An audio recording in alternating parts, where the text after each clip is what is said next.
Go.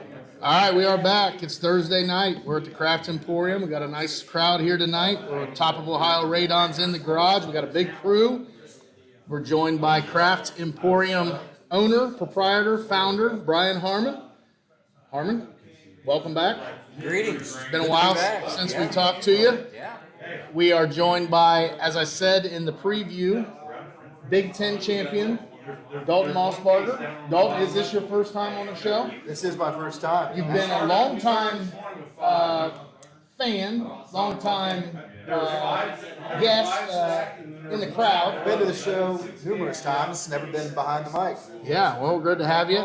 And all CBC linebacker Tucker Newland is here representing Top of Ohio Radon. Tucker, how much affiliation do you have with Top of Ohio Radon, other than your dad owning it? I work with them a decent amount whenever I'm not. So you know Radon.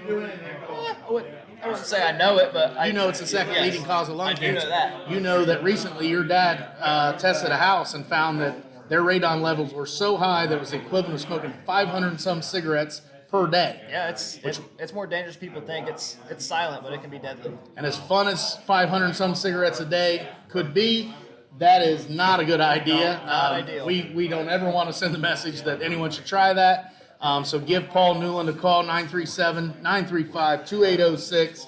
Have him come out, check your radon levels. I know Jake Vitt, former guest, West Liberty Salem AD, he's supposed to be giving Paul Newland a call. I know Mark Brunswick, former BHS Hall of Fame baseball coach, is supposed to be giving him a call. We got a lot of people that need their radon checked, and hopefully they're listening and they give Paul a call. Tonight is our last episode of the spring. We did have some technical difficulties last week. Facebook was up to their old tricks, and we got logged out, so we never actually got to talk to Don Hensley. We actually got to talk to Don Hensley. We just didn't get a record talking to Don Hensley. He regaled us with many stories of the 1990s and beyond. As the editor of the Bellefontaine Examiner, we're going to get Don this summer. We're going to get together and record something to get it posted up on the internet. So tonight we're talking NFL draft. Harmon's going to have a full crowd here. They're going to start rolling in. They've already started rolling in. Harmon, I want to start with you because I know a little bit about this with you. Where do you rank the NFL draft on the sports calendar? Well, so I had for those that don't know, I had a long-running draft day party that spanned 30 years. If you count now, started in 1995. We'd get together, we would watch this all day Saturday, and that went on for decades. I would say this is. Now, I've lost a little bit of the passion when they moved this to Thursday, I'm not going to lie, because it did spread the whole time out. But when these were condensed into Saturdays and Sundays, it was probably number one or number two on my calendar. There was just nothing like it. You hosted the original draft day party in Logan County, maybe the only one. I did some little bit of research. It was the longest running private draft party in the United States. Hey, I was there many of those times, and it was a tremendous amount of fun. I agree. I do think the Thursday night makes a lot of sense. Oh, absolutely. Just not for us. From the party standpoint, now there was a nice vibe on Thursday night though too. Now the problem is Friday falls off. Yeah, to battle that, I just opened a bar. That way we could really make it a lot easier. Thursday night's a little better in the bar scene That's than right. Saturday at noon. Yes. Dalton Mossbarger, longtime suffering Browns fan. You are one of the biggest Browns fans I know. Harmon is a diehard Browns fan, but at times have declared. Diehard Browns fan up until the time Art Modell moved it. And it took a lot out of me. I would say that I'm a bad Browns fan. I do want to see them win more than any other team, but I don't commit my Sundays to them anymore. Dalton Mossbarger, you still do. I watch them every Sunday. Most of the time they make me want to rip my hair out and turn it off, but I suffered through it just like numerous Browns fans that I know. And I would say that going off what you said earlier with Harmon, I think the draft is a top 5 day of the year in my book as well. I mean, it's up there. Ohio State, Michigan. It's up there. With Christmas and my birthday. It's like It's birthdays in there. What about March Madness? March Madness in there. There's more than there's 5 days. There's 5 days. Man loves his birthday. Well, it's bad. Tucker, I consider you and your dad, and particularly your dad, the most Browns of Bengals fans I know. And I mean that as a compliment. And what I mean is that so many of my friends, especially in this area, are diehard Browns fans. You don't see a ton of diehard Bengals fans. It's just not the same. I think a lot of it has to do with the Browns have been around for pushing 100 years, and the Bengals have been around for more like 60. So generationally, this is Browns country. But your dad in particular, I know obviously you, root for the Bengals with the same kind of passion that those Browns fans do. Oh, yeah. 100%. How do you growing up, did you and your dad treat the draft like an event? Oh, 100%. Mom always made food. We always got ready. You know, you wake up excited for the draft, and as it gets closer, it's more of an excited nervous and who they're going to pick and who's going to be the next on the team you get to root for. So we go into tonight. I feel like, and I'm not the expert. I'm really not. I'm just saying that. You guys all three know more about this than I do. But what really stuck me as I was, kind of going over this stuff is this feels like a foregone conclusion with the first several picks. Maybe even like the first 5 or 6 picks. Certainly the first few. The other thing I'll mention is it feels like the best group of football players I remember, as I was writing down their accomplishments, every single one of these guys at the beginning is an All-American and or a big-time award winner. And I feel like this draft lacks that kind of wild card guy that you see come draft time, where the guy that, it dates us a little bit. Harmon and I know Tony Mandarich, guys like that, where they will work out words. Mike Mamula, where they shoot up the draft charts. The guy in this draft that's that way is Shamar Stewart from A&M. He is the guy that has something like 4.5 sacks in his career, but he's projected to go in the top 10 or 12. He has the same, if you look at his same measurables, he has the same measurables as Myles Garrett, same profiles as Sean Gary. And that's how it all starts. And I don't even know who this fella is. We'll get to him, but that is exactly how those conversations start. Is he has the same measurables as this guy, and a lot of people then get convinced that he's worth it. Sticking with the guys that we know kind of what to expect. So the Tennessee Titans are kind of on the clock here. We start in a little less than an hour. It is, I'm a guy that looks at Vegas. I mean, and I do want to say that I think Vegas likes this a little less than they like about everything else that they book, because there is true variance in what's about to happen. Number one's trades. They just can't account for that. And there's also an opportunity for people to maybe have some inside info. So I don't think Vegas is taking on as many bets as they would if it was a game. But it is overwhelmingly about to be Cam Ward, the quarterback. I didn't realize that Cam Ward had started his career at Incarnate Word, which is a FCS school down in Texas. So he obviously wasn't that highly recruited. That was news to me. Transfers to Washington State, and then eventually to Miami. Ohio State was in on Cam Ward. It felt like 2 years ago or a year and a half ago that this was the time where we wanted Cam Ward, right? Yes, we ended up taking Will Howard, and then obviously looking now, that was an awesome Turned out awesome deal. Yeah, it turned out well for Buckeye fans, but Cam Ward was the prize jewel. And in fairness, still is. I mean, yes, Will Howard won the national title, but Cam Ward is obviously a better football player from the standpoint of he's about to be the number 1 pick in the draft. So Miami must have dropped a bag in his lap. Yeah.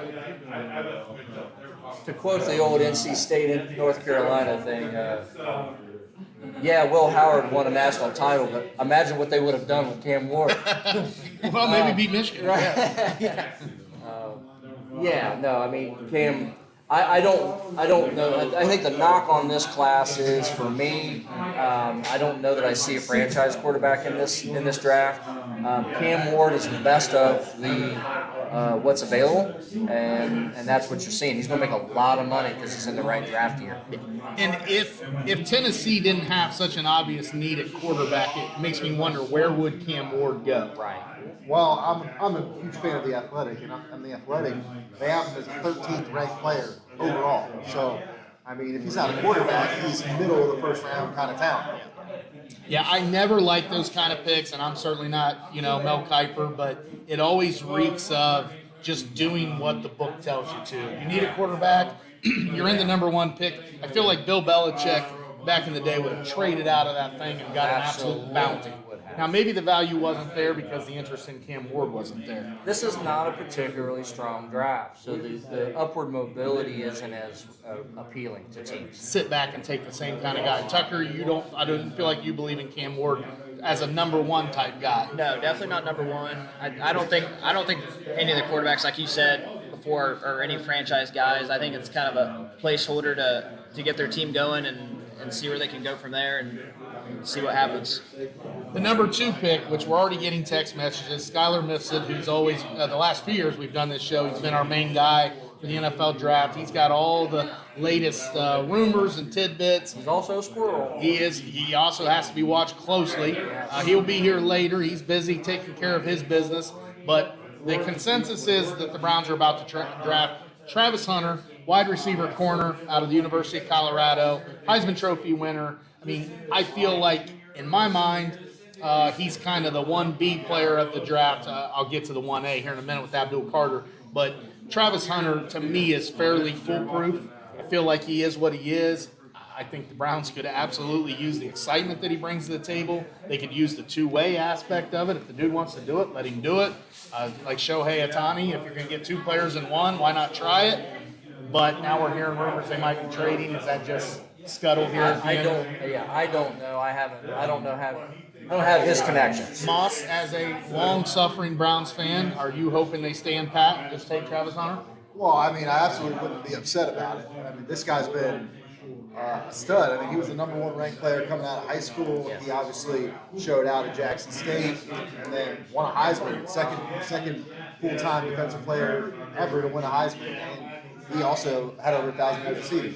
I mean, the guy is a stud, and if the Browns take him, I'd like for him to try to play both ways. I mean, the Browns gave up a haul. They haven't had a first-round pick. Somebody who loves the draft, the Browns haven't had a first-round pick in years because of the Deshaun Watson debacle. So if you take Travis Hunter, you're potentially getting 2 first-round picks with the same guy, with him playing 2 positions. Tucker, do you hate the Cleveland Browns? Is that a fair way to put it? I would say I hate their fans. Most of their fans and Deshaun Watson. Not the guys sitting here. No. Everybody else. The arrogant fans when they know they're going to lose. The Browns have arrogant fans? Yeah. What are they arrogant about? They know that. Well, the Ohio and the Ohio rivalry. Okay. It messes up, and so if they beat the Bengals, you're never going to hear the end of it until. And they have beat the Bengals maybe a few more times lately than you guess, right? They had us on a streak for a good bit. Joe Burrow was like an 0-5 at one point. We swept them last year, which was good, but I would imagine, I'd hope we could do that at least. But it's. Does Travis Hunter scare you a little bit? No. He can't guard Jamar Chase or T. Higgins. I think that's probably fair. I don't feel that Travis Hunter is the top elite player at either position, but I think he's a high-end player at both. And I think that's worth it. Plus, I think the Browns just need some positivity. The Deshaun Watson thing, it's already been mentioned, is such a black hole over their program that I would just take something you can do. And with his public figure, it's just going to attract eyes to the Brown. It's going to bring more fans that maybe not even be NFL fans, but they just like Travis Hunter, and so it's just going to cause the Browns more attraction. The guy that Vegas is convinced goes at number 3, I think, is the home run of the draft. I think he's a Hall of Famer. I know there's a lot between now and Canton, but the New York Giants are supposedly taking Abdul Carter, defensive end out of Penn State, All-American, Big Ten Defensive Player of the Year. I feel like he is a can't miss. Does anybody disagree? I don't know that I've seen a game where he didn't get a sack. Like, he gets a sack in every game he plays. He's disruptive. Yeah. He's Micah Parsons 2.0, but I think he's just better. And what value the Giants get by just staying at 3 and saying, I think we've got the best player in the draft? It's tremendous value to sit at 3 and get the best player in the draft. And look at their adding to their D line already with Dexter Lawrence, Aziz Ojolari, Kayvon Thibodeau. Absolutely. Brian Burns. They're absolutely adding to his strength. And, I mean, this dude is lightning quick. And, I mean, I watched him tear up Ohio State. He tears up anybody he plays. Yeah. He's just, Well, just think what he'll do on a team with Russell Wilson at quarterback. I mean, that's got to be really exciting. I'm being facetious. I think that the Giants, if they really felt like there was a quarterback in this draft, they would certainly be taking one. But the fact that they're passing, I think, speaks volumes about how the quarterbacks are viewed. Speaking of quarterbacks, the Patriots have what they think is their guy at number 4 as far as Drake May. I don't know if that's – I mean, Skylar Mifsud would tell you Drake May's about to be a star. He thinks Bo Nix and Drake May are about to be Manning Brady 2.0, I think, if you listen to him. They're looking to protect Drake May with offensive tackle, All-American Will Campbell of LSU. Also kind of, to me, has a feel of a guy that's like plug-and-play, all-pro type guy that you never regret taking. absolutely. And the big thing for him is I think he's a high floor kind of guy because there's been a little bit of scuttle about his short arms, and people are really concerned about that. But People have been talking about my short arms for years. It's overrated. yeah, well, the whole thing here is if for some reason that matters, he could at least slide in and still be a Pro Bowl level guard. This feels like a Walter Jones pick. You draft Walter Jones. He plays 10 years. You barely know his name. He makes a bunch of All-Pros, and he's a Hall of Famer, and all he did was just show up every week. And this feels like a Will Campbell type player. Number 5 is where, in theory, the intrigue starts. So the Jacksonville Jaguars, coming off some disappointing seasons, but a fairly talented roster, coming in with the weirdest coach in recent memory, and that's not even accounting for the New York Jets' old coach Gase. This dude, what is his name? I don't know. That's all I know. Liam Cohen. Liam Cohen doesn't even sound like a football coach, sounds like an actor. But Liam Cohen is going to try to figure out how to get something out of Trevor Lawrence. The odds-on favorite is Ashton Genty, running back out of Boise State, All-American, Maxwell Award winner. But that's kind of where people feel like trades could happen and or they could go in a different direction. Vegas thinks Mason Graham, D-tackle out of Michigan, I believe he's the D-tackle, is the other kind of 1B situation. Do you like a running back at 5, Tucker? For the Jaguars, I think they need a lot of stuff. So I think if they could find a good trade suitor to trade out, I think that would probably be best because they already have Tank Bigsby, which they found to be very good last year. Travis Etienne, he's kind of went downhill with the upcoming of Tank Bigsby, but I think they should trade out and get as many picks as they possibly can and see if they can just keep rebuilding because they're down so much. I'm a former Travis Etienne owner. Why are we so down on Travis Etienne? I think just because Tank Bigsby emerged and Travis Etienne just wasn't getting the amount of carries as he should have. Yeah, I get it, and obviously they know a lot better than I do. But I was a little surprised at how quickly the Jags were going in and draft a running back mode. I was with the pretty number upset 5. as well. What about Mason Graham? Because the thing is, and this is just a Vegas thing, he's the number 2 player at 5, but then if he doesn't go there, it's almost like they're not sure he's a top 10 player. Yeah. This feels, I think they're taking Mason Graham. I think, what we've learned about all these years of the draft is there's a lot of miscommunication and misdirection. I think they're showing interest in Jengus to get people to trade up into that slot. But I think if they can't get a trade partner, they're taking Mason Graham there. Because I do think Graham's probably in that top 3 player in the draft conversation. Is it you, boss, that's the diehard Genty guy, or was that Mifsud during the football season? I would say that's more Mifsud. I think he's going to be really good. There was a run in particular against Penn State where I was like, dang, this guy is the real deal. I mean, he was kind of on his own at times against Penn State. And he broke about 4 or 5 tackles en route to like an 11-yard gain or something like that. But I mean, he looked like he was playing against young kids out there, and that's Penn State, a team that won a playoff game and had a really good season. I think that he is going to be a game changer, but at at 5 for the Jags, who already have 2 running backs, it doesn't seem like that would be the ideal pick. I think Mason Graham should be the pick there for them. Or, like Tucker said, a trade back would make sense. And back in the day, taking the number 1 running back at 5 would have been totally normal. We've shifted away from that. Now, I kind of feel like the emergence of Saquon Barkley and Derrick Henry, not that Derrick Henry just emerged, but Saquon having such a big year for the Eagles, it feels a little bit like the pendulum swinging back, like, hey, picking a big-time running back can be all the difference. So if Genty doesn't go to 5, I think popular opinion says he will certainly go to the Raiders at number 6. Now, the Raiders, what is the Raider running back situation? They took the rookie there a couple years ago, Zamir White was kind of supposed to be a guy, not so much anymore.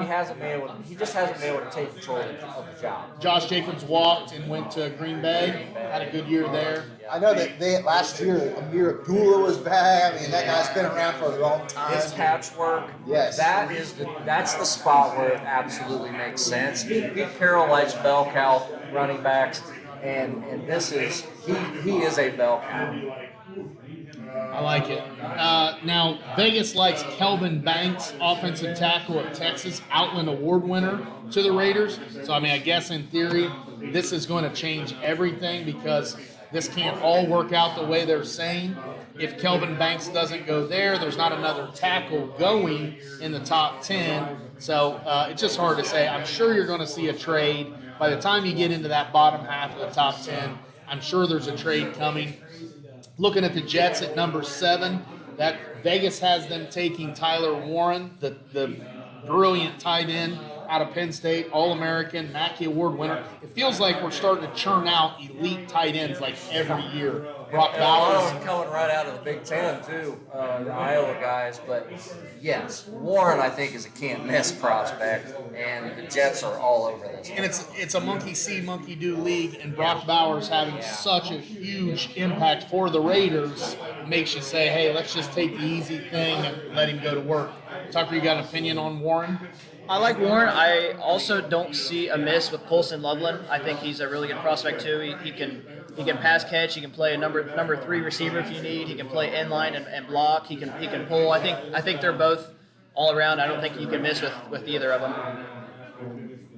Panthers are picking at 8. It kind of felt like the Panthers were going to move on from Bryce Young. I feel like we're out of that mode now. Bryce Young was good enough down the stretch. Panthers move forward with Bryce Young. Still a team that's got a lot to work on. I'm just going with the odds on, so you guys jump in here. Right now it's Jalen Walker, and that's only on DraftKings. Linebacker out of Georgia. Another All-American, Butkus Award winner. It's like literally the NFL draft said, we'll just take all your best players. And I know that seems like, well, that's common sense, but it doesn't feel like it's usually that way. It doesn't always work that way. Do we know much about Jalen Walker of Georgia? Elite defender, one of the best defenders in the draft, behind Carter and Hunter probably. Big body guy, yeah. He's a top 10. He's also from North Carolina, if you like that kind of thing. Hometown kind of pick right there. In my opinion, I think that Carolina would do really well with picking Ted McMillan. I mean, Bryce Young proved himself a little bit at the end of the year, at least enough to get another year. And if you give him a weapon like Ted McMillan, I mean, that's only going to make your offense even more. Ted McMillan, wide receiver out of Arizona, All-American. Absolutely. I mean, it's this guy is measurables. He wasn't that fast, but his catch radius, he's a big receiver. He absolutely would be a quarterback's best friend. You're just an athletic freak that's just going to make a play on the ball. Where I think things will get really interesting is the number 9 pick. There's been a lot of smoke about what the Saints are going to do. They have a quarterback need. Derek Carr continues to be the Saints quarterback, or am I missing something? He's still there. Yeah, he did have surgery. Though, so that was where people may think, oh, that's kind of a sure maybe around that landing spot. That at least was rumored as soon as Derek Carr went down. The odds-on favorite is Jackson Dart. Jackson Dart, I believe, is like plus 180. I didn't write that down, but they feel like Jackson Dart could easily go there. He's the quarterback that transferred from USC to Ole Miss. all SEC guy. I think he's a little more. I feel like there's some variance with Jackson Dart. Like some people think he's an NFL quarterback, some think he's a bust. Your thoughts on Saints going quarterback? He might be the most NFL ready of the quarterback prospects, which I think appeals to the Saints. If you're going to plug a guy in to maybe be the face, he's that guy. I do think he has the highest chance to be that franchise quarterback of this group, is my opinion. So I think this is a good one. The Saints have shown interest. Would they move around? Probably. But I think this would be a smart pick for them. And if you want to go back to rankings, I think Jackson Dart, teams are going to reach for him. But rankings, they have him as the 49th overall prospect.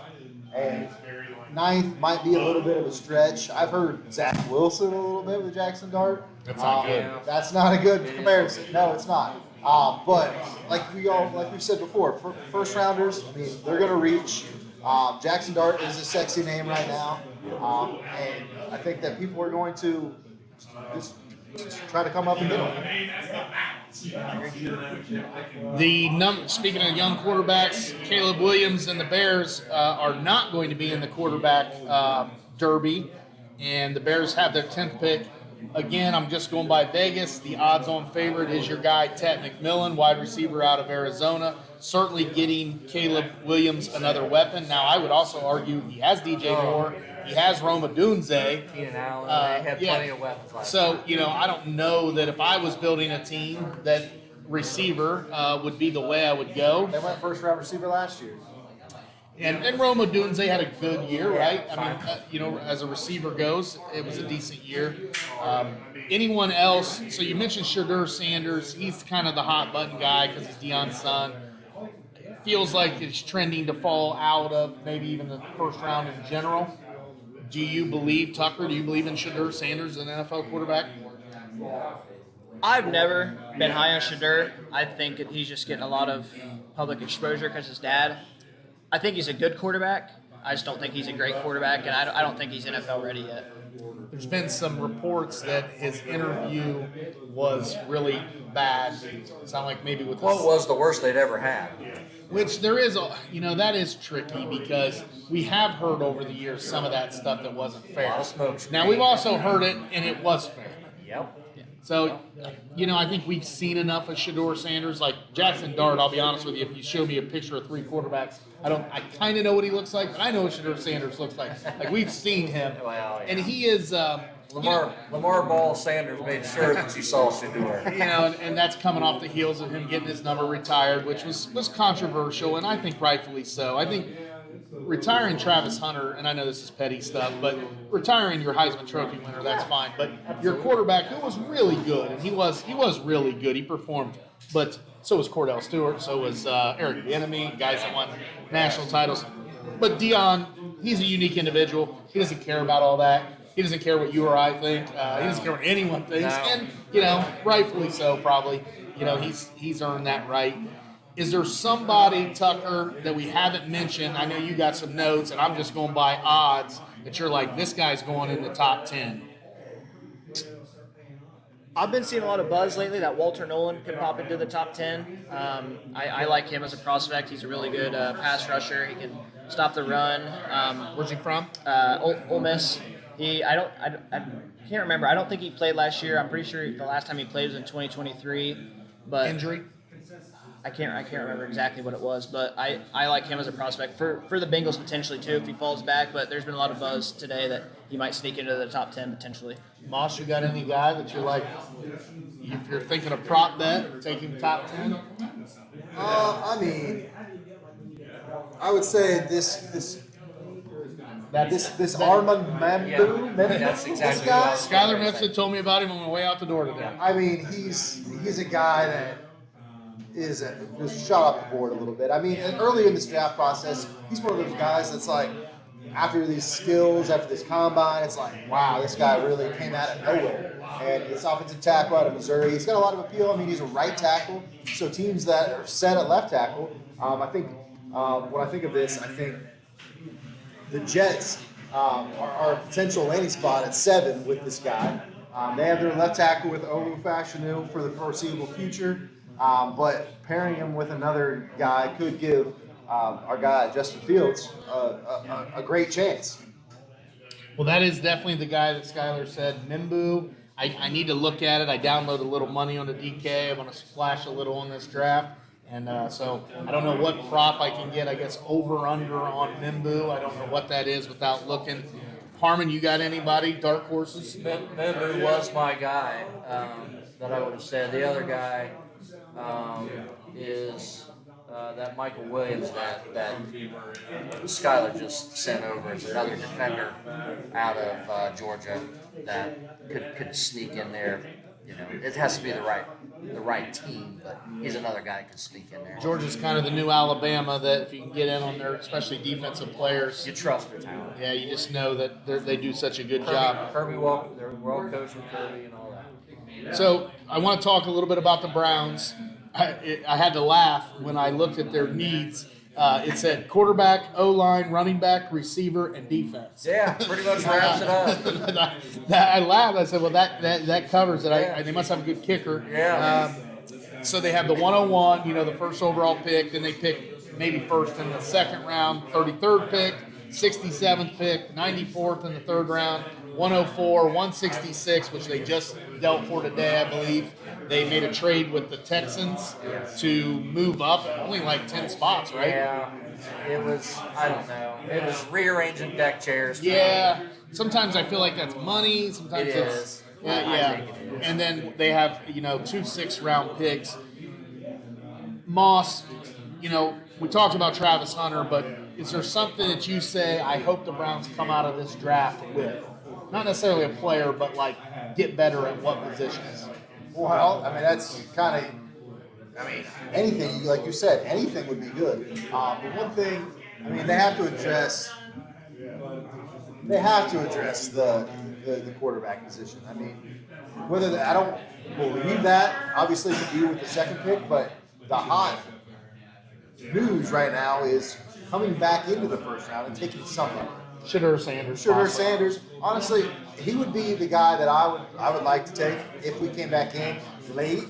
I don't want to reach for him too high up in the early first round.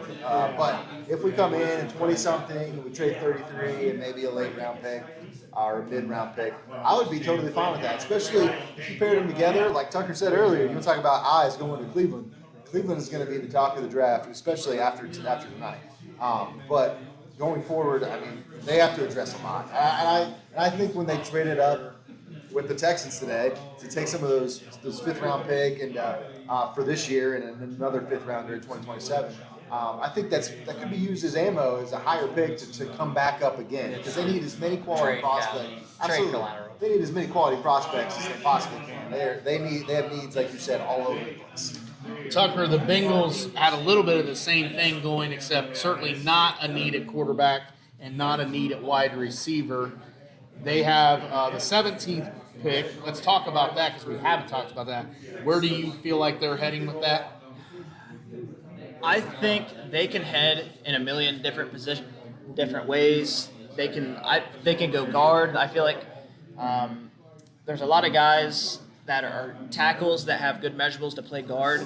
I feel like we definitely need an edge, that's for sure. Depending on what happens with Trey Hendrickson, I'm not sure if we're going to use him as trade bait. Is he asking for a trade?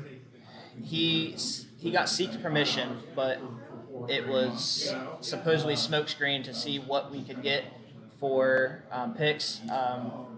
Mike Brown wanted a high first-round pick. We weren't going to get that for him. That was our asking price. We got a lot of calls for potential high second and late second, but I think Mike Brown, once he's set on something, he's not moving off of that. I would like to go safety. We just need a playmaker on defense. I feel like we need that star dude on defense. We have Trey, but he can only do so much, as you saw last year. He has 17.5 sacks and still couldn't stop anything at all. But I'm also leaning guard because you got to protect Joe Burrow. We haven't been able to protect him for his whole career here, and that's just not the recipe to success, clearly. I guess the challenge with going guard is that they've spent so much money on offense. that if you don't spend draft capital on defense, you're not going to have anything left to build an offense. To build a defense. Defensive end is what I had saw. That you said edge. You think that's maybe the most likely, depending on who's available. I think the most likely that I can see us drafting right now is Derek Harmon out of Oregon. He's not an edge, but we need the interior pass rush. We have a lot of young guys, and with bringing in Al Golden, his specialty is getting the most out of young guys. We have Miles Murphy, who hasn't played a lot because Sam Hubbard has been in his position, and Sam Hubbard just retired. Joseph Asai out of Texas, he was a really good prospect coming out. We just haven't been able to get the most out of him yet either. Another young guy, Cam Sample. He's a run defender. But he got hurt last year, so we didn't get to see much out of him. So we have a lot of young talent at edge, and I think we're waiting to see what they blossom into. So I think that we might go a defensive tackle to get interior pressure because we don't have much there either as well. The Bengals picked 17th, 49th, 81st in the third round, 119 in the fourth, 153 in the fifth, and then 193 in the sixth. The last thing I want to talk about in regards to what's coming up is the Buckeyes have a chance here, and I think we're all Buckeye fans here, a few of us alum, that one Big Ten champ in the group, that the Buckeyes have a chance to tie 2022 Georgia with 15 players that are being projected to be drafted. My guess is, and I'm just throwing this out there, that they fall short of that. I guess it's probably 13 or 14. It's a huge number. It is a huge number. What intrigued me was the amount of players that are on the fence to be first-round picks. Josh Simmons is probably the only surefire first-round pick, and maybe he's not quite surefire. He's the left tackle that got hurt halfway through the year. Or Oregon. No, early. Later towards It was Oregon. It was the first Oregon game, right? Yep. So it was actually early in the year. Josh Simmons he could go even into the top 10 range. Emeka Egbuka, wide receiver. I think he's probably early second, but there's some talk that teams like him as a first rounder. Donovan Jackson, who I believe is the guy that went out to left tackle, he started in at guard. He's probably going to be drafted as guard. He's kind of a fringe 1-2. D-tackle Tyleik Williams, 1-2, and then Travion Henderson, running back, in the 1-2 range. So you got 5 guys, Harmon. Is there any of those 5 that you're like, they're going to be a steal? And then flip side, is there any of those 5 you'd say you wouldn't be surprised if they dropped? I don't know. Yeah, so steal-wise is probably a few of those. Tyleik Williams is a guy that has always looked like an NFL player on the college field. He did make plays, but for some reason he didn't always see the number of snaps that we always asked for. It makes you wonder what we don't know. Frustrating at times for fans. Could he? He's almost like a Big Daddy Wilkinson. Like he's 335. Yes, great feet, great hands, but he couldn't lock Dave's. He's always in a rotation. He's a guy that could boom or bust. Honestly, Trey Henderson is a guy that I think is going to be the steal here. He could be a top 10 running back in the NFL. He does literally everything right except stay healthy. And if he can stay healthy, he can be a top 10 running back. And then what's that worth? Ask the Eagles what it's worth. That's a guy right there. Like you asked me who I think I would like the Browns to take away at the end of this draft. If they could somehow end up with Travion Henderson, obviously the homer in me with the Buckeye is that's a huge factor. But also, I've seen comparisons to Jahmyr Gibbs. I've seen him home run ability for years. His blocking is awesome. He reminds me of Zeke when he blocks. Yes. And that would be a guy in the second round. They had the Browns at the first pick of the second round, which has been traded for numerous years. But if this is a guy that's still available, and we do not trade back into the first round, that is a guy that I would really like to see the Browns. And if you believe that character matters, Travion Henderson, along with a lot of these Buckeyes, are super high character. This is probably the most high character Buckeye unit that I can remember. These are guys that are widely respected. Tucker's or any of these 5 Buckeyes that you say you wish the Bengals could get a hold of? I could see us potentially taking Josh Simmons at 17 as well and moving him to guard. He has good measurables for a guard. I would love to get Trayvon Henderson, but he won't. I doubt he'll be there at 49 when we pick. Another guy we didn't mention is Quinshon Judkins. I would like to get him. It's a big need for the Bengals. He's a backup running back, and I think to pair power back with a elusive back like Chase Brown would be a good 1-2 punch. Well, and that kind of segs us to the 2-3 range guys. Defensive end Jack Sawyer, who is probably about as popular a guy as you'll find on that list. JT Tuamawala is also in that 2-3 range, and then you mentioned Quinshon Judkins. He's a probably high second round on the high end. Could drop. The Bengals might be able to get him at 49. Certainly, they might even be able to get him at 81 with their third. That's kind of the group of 3 dudes. Do we believe in? You believe in Quinshon Judkins? Do you believe as much as you do Trayvon Henderson? Differently? No, I think Henderson's a different level athlete. Judkins, I think, is just he's your craftsman, right? I still think he can have a successful role on an NFL team, don't get me wrong. Henderson can be, I don't think Judkins projects to me that he could be a top 10 back in the NFL. Henderson has that talent.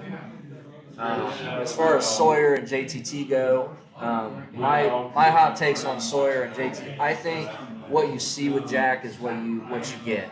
I think his ceiling is about close to where he's at. High character guy, great teammate, going to be good, but probably not going to get much better than he is. And personally, and I've said this for a couple of years, JTT is not an end. I would move him inside.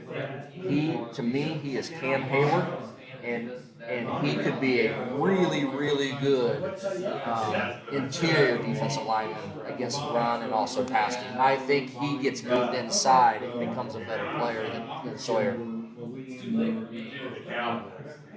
Well, it does fall off a little after that. You get into Lathan Ransom, safety. Bengals need some safety help.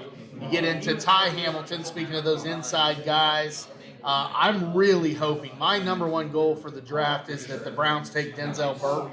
I'd like to see the look on Luke Varner's face when Denzel Burke is lined up beside Denzel Ward, and just to see, roll the dice. Especially if they trade out with Hunter. They don't give Hunter and they bring it. Yeah. I want to see what can happen. He famously really appreciates both of those guys. He's already been chirping at the Browns Facebook page for those who pay attention. He is in here right now. He's not paying any attention to us. Deep in conversation. He doesn't care about this podcast. Also we got quarterback Will Howard, which it is hard for me to imagine Will Howard being an NFL quarterback, but it's also hard for me to imagine a lot of people being NFL quarterbacks. I tend to assume they can't do it. I've done this for years with people. I don't think it's a hot take, but my mild take is that Will Howard gets drafted in like the 5th round and is in the league about the same amount of time as Craig Krenzel. And, I could be wrong, but I think he's going to go to the Raiders with Chip Kelly, and he'll take over for Geno Smith in a couple years when he is gone. Oh, wow. So we're on a lot different ends of the spectrum. And I get the measurables. I mean, certainly to say Josh Allen, but it doesn't always work out that way. He's not Josh Allen. He is similar size, though. It certainly feels like. He just doesn't have that fire in the shoulder to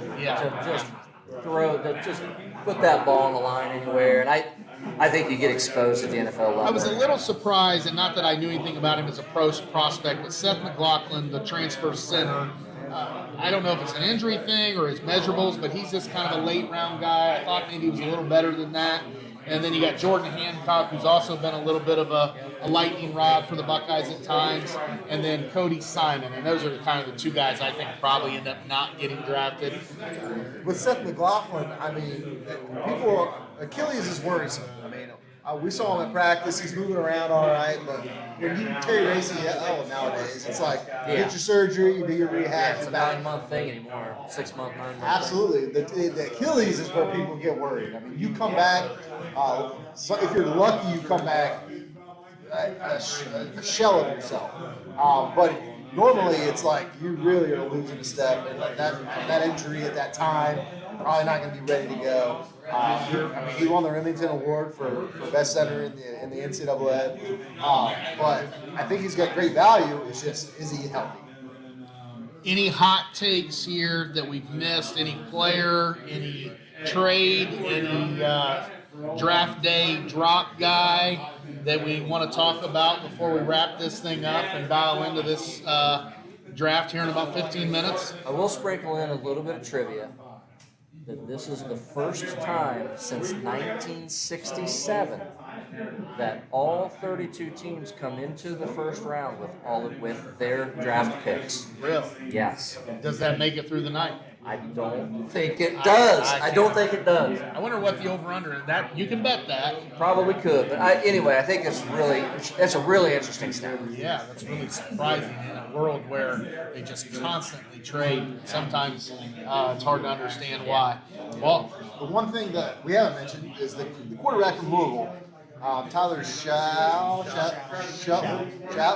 He's been a guy that's been popular, and the Browns have been linked to him coming back into that first round to take him. The one thing, I've seen this movie before. do they have to go back in the first round? They do not have to, but teams like to do that. It's the Lamar Jackson of the Ravens thing. They want to get that extra year on the contract. They want to get that extra year of control. That's why you trade back into the first round to get a guy. I've seen this movie before as a Browns fan. Louisville's quarterback, 25 years old. I remind you of a guy named Just Brandon finished Weeden. his 7th year. Finished his 7th year. Brandon Weeden comes to mind as a Browns He's your fan. age. I am not 25 years old. That's closer to Tucker than me. But I've seen it. You're almost into a second contract. Sugar Sanders is 21. And these guys are young. 25 years old. If you're in college for that long, you don't usually see success in the NFL, especially to come back in and waste a first round pick on a guy like that. That is something that as a Browns fan, if I see it, I would get the same feeling I've gotten numerous times of disappointment. Well, it's, looking across here and thinking of you Browns fans and what an experience this is for you. And then we see Dow McDonald sitting here in a Randall Cunningham jersey. He is just glowing, basking in the glory of knowing that his team will pick, I assume, dead last in the first round. Yeah. Assume they got that 36. And happy to do it. And not a care in the world about this draft. Just hoping that they pick up a nice guard or maybe a nice D tackle that's a project guy.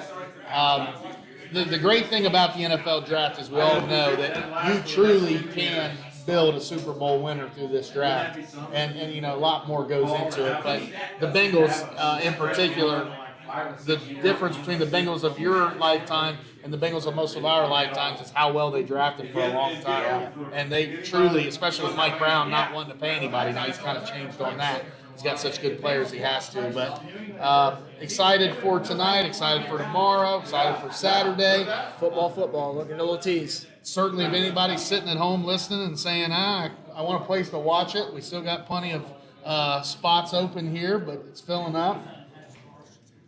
And I cannot read those as I talk. I'm sorry that I don't have that skill set. One of these questions, we haven't talked about a guy similar to Tyler Shaw, or the quarterback from Louisville, is Jalen Milroe. I mean, that is not a guy we have not talked. That is a guy we've not talked about. I avoid that guy like the plague. If I'm you, I don't want him as a Brown. That is not my guy. And he would be, he'd be a polarizing guy too. Quarterback from Alabama. He's got some measurables. He's been compared, obviously, to Lamar Jackson. He is not Lamar Jackson. I would say he's not Lamar Jackson. That'll either. be my I think contribution. Jalen Milroe is closer to running back than he is a quarterback. Yeah, I would tend to agree. If the Browns take him. My advice to the Browns as a guy that I certainly don't root against the Browns. Luke could tell you at times he thinks I root for the Browns because I always find myself betting on You them. were the former president of the Browns. And I was the founding member of the Bellefontaine chapter at Ron's Pizza back in its heyday. But if I had to give the Browns advice every year, I'd say quit doing goofy things. When they drafted Johnny Manziel, when they drafted Brandon Weeden, just stop doing things that other people don't do. Find a successful organization, just kind of copy what they do. Yeah. This isn't that complicated. Don't take the project guy. Don't take the guy that you hope you can mold into something. Just take good football players. Yeah, take good football players from winning programs. And quit taking project quarterbacks because it just doesn't work. But, all right, we're going to get to the business of watching. This is our last podcast of this kind of session. We got some stuff coming up. We got through on Garage Sports. We got pole vault tomorrow. That's our last record our record post. Then we get into the relays. And we did just name a couple more athletes of the week. Reese Oder, pitcher from West Liberty Salem, they're in first place in the Ohio Heritage Conference. And then also Callie Shoemaker, star. That Bellefontaine girls track team is as star-studded as they come. I think they're going to win a state title. So we've now given 2 out of 3 have been Bellefontaine track, and we got several more to go. Talking about doing some stuff for the 50th anniversary of the Central Buckeye Conference coming up here in a few weeks. So even though we won't be podcasting, we'll be posting quite a bit well into the summer. Thanks to Tucker Newland, all CBC linebacker. Thanks to Dalton Mossberger, Big Ten champ, and Brian Harmon of Craft Emporium. Always thanks to Hoyt Buckingham, who mans the mouse, and Paul Newland, top of Ohio Radon. It's your last chance for me to tell you to give him a call, get him out there, get your radon fixed. Don't be a hero. You don't want high radon. We'll